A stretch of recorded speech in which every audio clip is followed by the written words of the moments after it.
Okay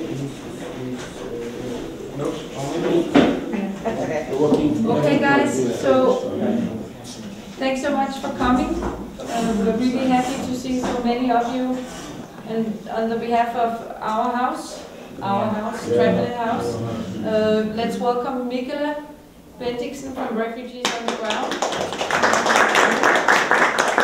The definition of a refugee is a person who has a well-founded fear of persecution because of race, religion, nationality, belonging to a specific social group, because of her and his political views, and is outside of the country in which he is citizen, and which is not able to, or because he doesn't want to, ask for this country's protection.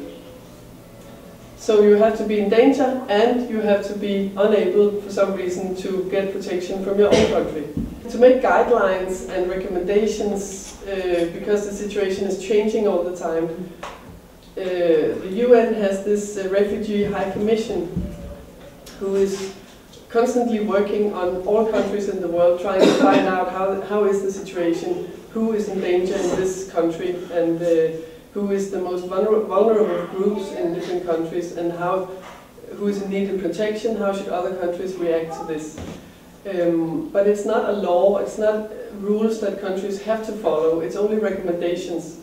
Denmark follows most of the recommendations, but not all. If you find that a country is not following the right definition of a refugee, or not following recommendations from the UN, and not accepting somebody as a refugee, you can't make a complaint, because there's no court to take care of the Refugee Convention like there is for other conventions. The way the Danish law interprets asylum and refugees is under the paragraph 7, where you can get two kinds of status: either convention status, which is if Denmark finds that you live up to this international definition of a refugee, or B status, which is protection status. If Denmark recognizes that maybe you're not a real refugee according to the definition, but you're still in need of protection for some reason, then you can get asylum anyway. In 2002, the Danish Alien Act, as it's called, was changed in a very basic way. And among other things, the de facto status was taken out of the law, which is like the B status actually, that Denmark used to recognize that even if you were not a refugee, maybe according to international law, you still were in need of some kind of protection, because the country you came from maybe was extremely dangerous for anybody to be in. This stopped in 2002, and a lot of other things were changed in the Alien Act. A large amount of criticism from international organizations, and from European organizations, and from human rights organizations, that thought that this change of the Danish Alien Act was maybe against the international law, and was too strict. But before 2002, Denmark was already working on trying to prevent refugees in coming to the countries for many years. Already in '86, we made this demand for visa. If you came from a huge number of countries, you have to get a visa to get into Denmark. And before that, also we made this rule that you could not apply for asylum in the Danish embassies anymore, which you could before 2001. So the result of this is that the only way to get to Denmark and ask for asylum is for many people, is to pay a lot of money for false papers and to pay some smuggler to help you to Denmark.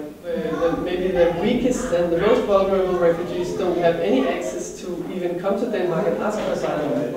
Most asylum seekers are what we call spontaneous asylum seekers, which means that they come by themselves to ask for asylum in Denmark. And in Denmark the number has been falling from 2001, where it was 12,500, until and then it was down to almost nothing for a short period, but now it's rising again. The number of people in the asylum centers right now is 4,200. which is also much more than a couple of years ago. So the number of centers are going up and down all the time to make up for this change in numbers. About a quarter of these people went through the procedure of manifestly unfounded, which means that Denmark, in the beginning of the case, saw that the motive for asylum and the place where they came from made it impossible to get asylum. So it's like obvious bad cases, you can say. And only 827 got asylum as spontaneous refugees. In 2006, over here, only 2% of Iraqi refugees got asylum, which is only 8 persons.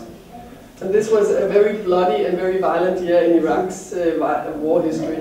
The same year, Sweden gave asylum to 80% of Iraqis, which was 6,000 persons. So that shows a big difference between countries.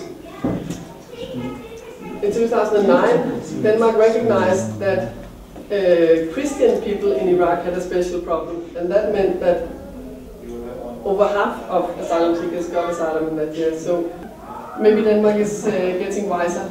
There's also another kind of refugees that you don't meet in the camps, because they go through the they don't go through the procedure. They are already recognized as refugees when they come. So they go directly to the commune where they have to stay for the first 3 years. Denmark has made a promise to take 500 of these every year, but it varies which country we take them from. And also, sadly enough, it's a question of who Denmark thinks is most easy to integrate, which is exactly the opposite of what was the idea of this system. Because the system was made because UN said, look, we have responsibility of hundreds of thousands of people in our camps, and some of them are so weak and vulnerable that they cannot make this travel to a safe country, and they don't have money to pay for false papers and all that. So, and they cannot be taken care of in their neighbor countries or anywhere near. So they have to be taken and helped into some secure country, and some of them have very severe problems because of illness, handicap, special learning difficulties or whatever. They need some kind of special help. And that's why Denmark and actually quite a few countries agreed to take these special kinds of UN refugees. But along the way we changed these criteria for this group, so we only want to come to the refugee camps that the UN lead and pick out the ones that we think would be most easy to integrate in Denmark. Unaccompanied minors, which are usually teenagers coming alone without their parents. The number of these is rapidly increasing. Over the last few years it's really risen a lot, and that's why Denmark has made a new law about this. So that will probably stop. They are almost all of them boys between 15 and 17 from Afghanistan. They have an easier way to get asylum than grown-ups, but only to a certain extent. It's not like they get automatic asylum. A lot of them also get rejected. And sometimes they have to just wait until they pass the age of 18, and then they can be sent back like anybody else.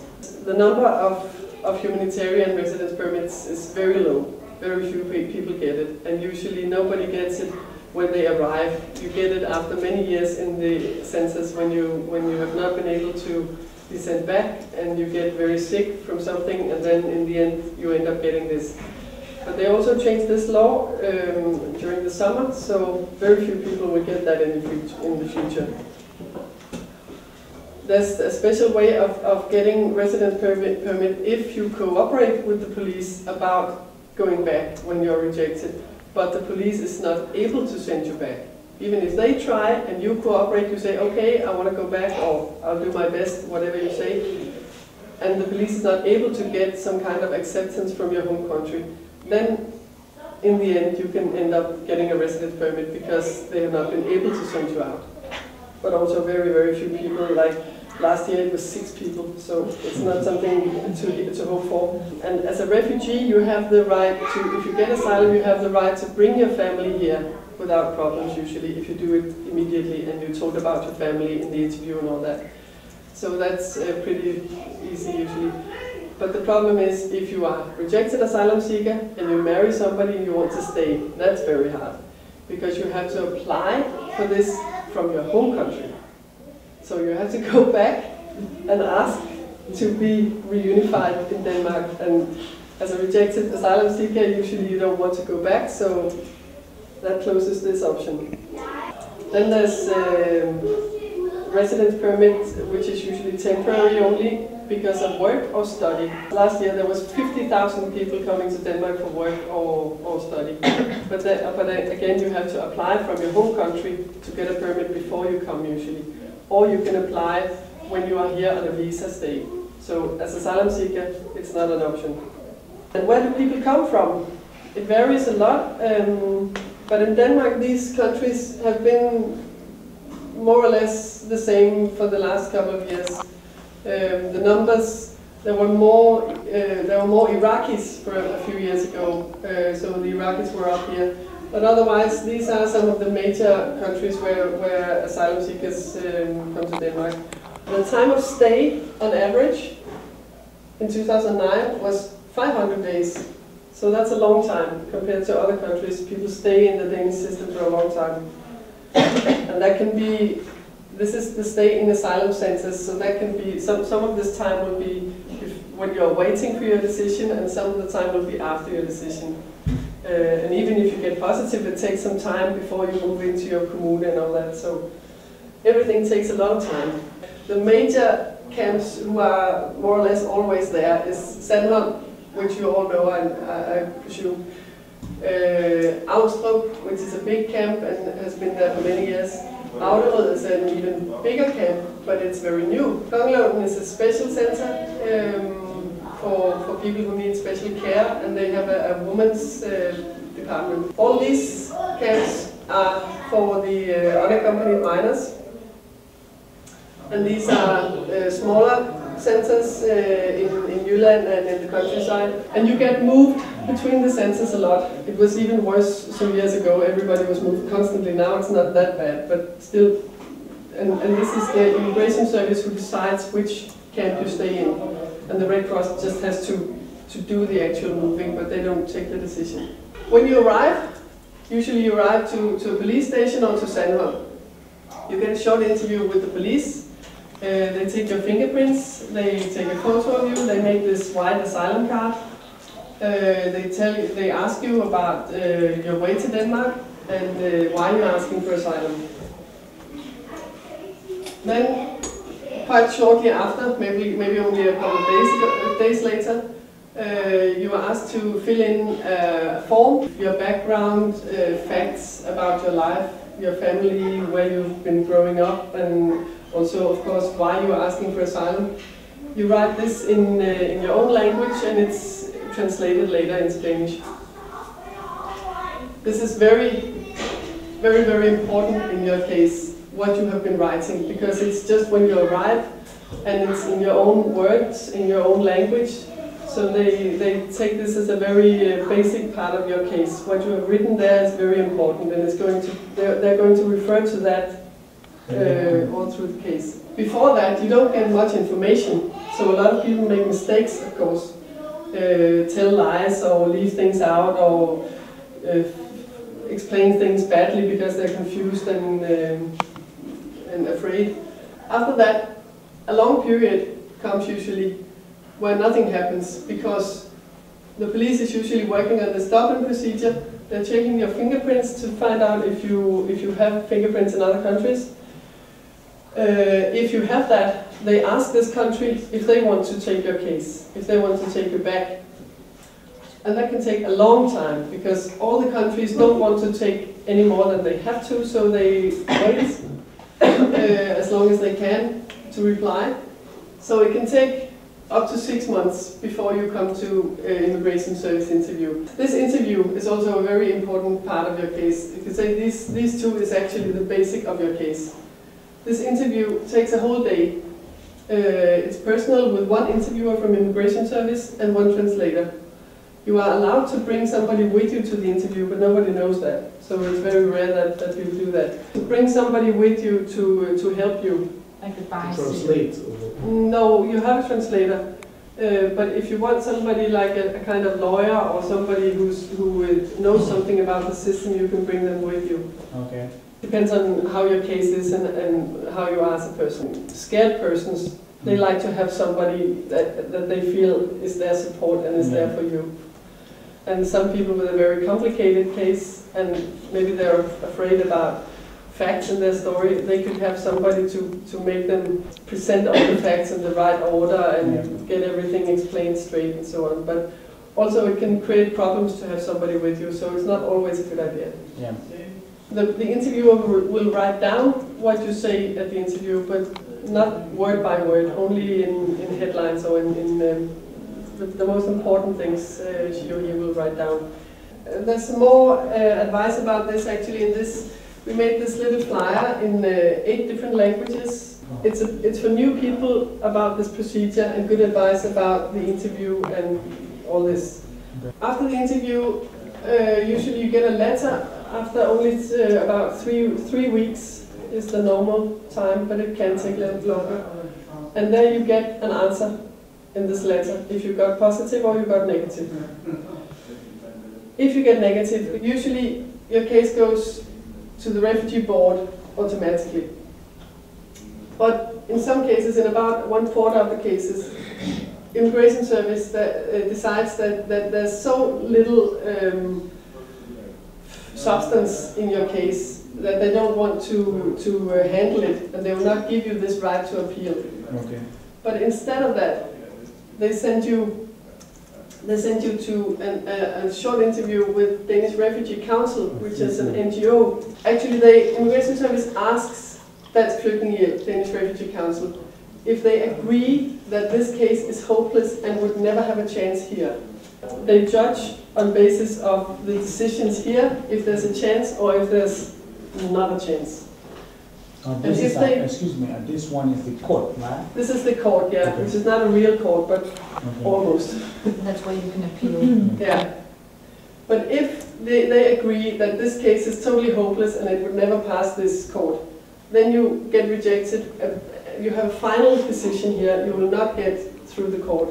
So about 1/4 of people go through this, but usually it takes very short time to go to interview for these people. Yeah. So the whole procedure from here to here can be maybe only a couple of weeks for some people. If you have a citizenship in Spain and you just want to live in Denmark instead, you have no reason for asylum, of course. Or if you didn't say anything to explain why you are in danger or why you are scared, if you just say, I'm poor, I don't have money enough to feed my baby or something, they will say, too bad for you, but it's not asylum. So this is the normal procedure that I was telling about. Through the normal procedure, if they say negative, you go automatically to refugee board. If they say positive, you go to your commune. They will pick out a commune for you. You can't choose that. They will find a place where they have room enough and money enough to integrate new refugees. And they will be responsible for the first 3 years of your time in Denmark to pay and to make language training and all this. If you get negative, the case goes to refugee board. Before this meeting, you will in good time be appointed a lawyer. And the lawyer is paid for by the Danish state, but you don't have to use the lawyer that they choose for you. You can say, I want to choose my own lawyer, which is a good idea because there's a big difference between lawyers. Some are good, some are bad. And if you ask somebody like the Trampolinhuset people or the lawyers coming here, who is a good lawyer, who should I ask to represent me? Usually lawyers accept this because they know that they get the money from the state. It's not a real court. The Danish government calls it a court, but it isn't. It consists of only 3 people. One is a judge, so that's okay. One is appointed by the Council of Lawyers, which is also okay because he's neutral, or she's neutral. But the third person is appointed by the ministry for the asylum system, the integration ministry. So you have 2 neutral people and one who is already against you. The only person who's really working for you is your lawyer. Your lawyer gets gets to speak freely. Your lawyer presents your case. Before the meeting, you have a meeting with your lawyer, which takes maybe half a day. It can take several hours. You have your chance to explain everything, and he can point out the mistakes that the immigration service made, maybe, and explain why they misunderstood this. Maybe you can find some new evidence or some new documents, or you can get another translator to find out this word. I said this, but it was badly translated or something. So in that way, the lawyers say that they find that it's an okay situation for them because they are the only ones who present the case, and they present it positively, of course, to try to give you asylum. And the three other persons only ask questions. So nobody will speak against you in this court hearing, but of course they can decide against you. You never know that. So it's very important to get a good lawyer, an experienced lawyer. Sometimes it's a good idea to try to find a lawyer who knows something specific about your country, because lawyers are sometimes specialized in countries. There's a lot of you now who have your interview with UnderGround coming up soon, right? Yes. So you should talk to the lawyers here on a personal basis to get advice and get some help. Yeah. Well, like when you're having your interview, can you like try to defend yourself, maybe, because for example, I know here in Denmark they don't grant every country asylum. Are you trying to give reasons why they should? Yes, you can speak as much as you want, but most of the interview is just questions that you just have to answer. Because it's true that most of the translators cause this problem, like making people to have negative. No, translators are not a problem usually. Translators are not trying to push one way or the other. They're not doing that usually. They can be bad translators, so they can maybe misunderstand a word or translate it wrongly in some way. And I had a lady translator, and that day she was kind of like sick. She told me that she got a cancer.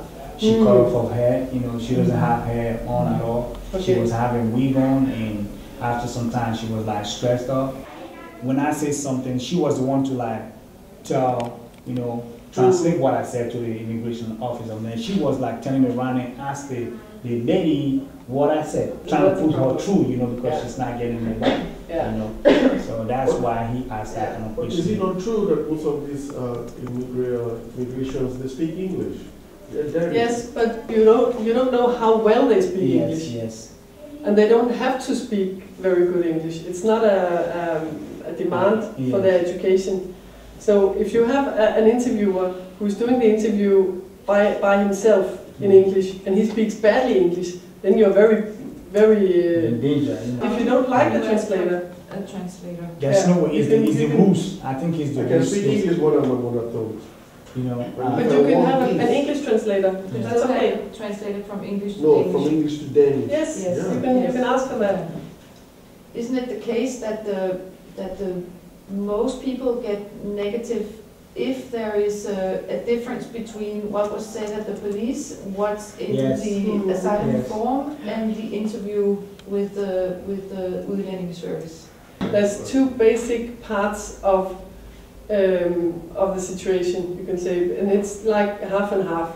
One half is, do the interviewer and the police and anybody in the system believe what you say? And do they trust you as a person? Or do they think that this story is made up, and maybe you don't even come from the country that you claim you come from? Maybe you use a false name or something. So, and that can be a problem where you change your story, or you can't answer very basic, easy questions or things like that, because they will say, okay, this is all made up. The other part, or the other half, is, are you actually in danger? Is this story that you're telling, the situation that you claim, is it an asylum background? These two halves are just as important. You need to have a real asylum case, and they need to believe you as a person. Yeah, like she said, because my lawyer told me that if you said something different right here and you came up again, you said different thing is complicated. So when they weigh both, they see that this was something different you said right here, and you turn around and say something different right here. Or they can make mistakes actually, so that they interpret something as a change which is not a change. So, I want to ask you this, and that's what I want to say. Now, who decide my case? When I have Immigration said Service everything? decides your case. No Is question it one about or that. two or three people? The interpreter has nothing to say. The interpreter can make mistakes, but the interpreter can never change a case. The police is not deciding on your case at all, and actually they should not even ask you about your asylum motive up here. They should only ask you about your travel way of and your coming ID. here. Exactly, that was And that has been a big discussion in Denmark for many years. Why is the police still asking people about their asylum motive when they come? Because they're not the ones to do that. They don't have any training in doing that, and they do it in the wrong way, and the things people tell them can destroy their case later on. Yeah. So it's really a big problem. But the police will not give you negative or give you positive. They don't have any saying at all. The interpreter kind of was shooting questions to me, and the police was just looking at her. So I asked her, are you a police plus an interpreter? I don't understand the whole thing. I don't know how you're doing things here. No. Then Sometimes they actually use policemen who speak, for instance, Arabic. They do that in very few cases. The whole thing was confusing. And then I told them, I don't understand what you're doing, because as an interpreter, I think you should be interpreting the question for me. You should not be shooting questions direct to me. No. But she was shooting questions to me. Yeah, that's a mistake. I don't know why. They were also asking me why I want asylum in Denmark. Yeah, they asked that. I thought that was the work of immigration. It is. You're right. Yeah. But also, if you refuse to say something about your asylum motive, it will also harm your case. Because then they will say, you go through this procedure. Yeah. If you won't say anything about why you're asking for asylum. So you have to say something, but everybody should say it as shortly and precisely as possible. No details. Nothing that could be misinterpreted or changed during the way. So, I would like you to brief us about the Dublin Convention. Again, what you was here. About the Dublin Convention. The Dublin Convention is an agreement between the European countries. The members of the Dublin Convention are the EU countries, all the EU countries, and also Iceland, Switzerland, and Norway. Usually it's the first country where you have the fingerprints and you ask for asylum. But it can also be other reasons. There's other reasons also that they look into. For instance, you got a visa to visit somebody in Norway. Even if you never went to Norway, and Denmark is the first country, you have to go to Norway because they gave you a visa. So you have a connection to Norway already. Also, if you have family members, it has to be close family members, like sisters, parents, children, or spouses, of course, in another country. They will handle your case because you already have a connection and you will end up there anyway if you get asylum. The idea of the treaty is also fair enough, I think, but the problem is that there's such a great difference between how the countries in Europe are handling the cases. So it becomes like a Russian roulette. You get lucky or you don't get lucky, according to which country you end up in by the system. So that's terrible. And right now the situation of Greece really puts a spotlight on this problem, because Greece has no system. They don't handle cases at all. They just leave people in the street. So how can Denmark send people back to Greece and say Greece should handle your case? Because they know that Greece is not going to handle the case. And right now everybody who has fingerprints in Greece are just waiting, because Denmark is not sending people back to Greece, but they're not opening the cases either. So they're just putting people on hold.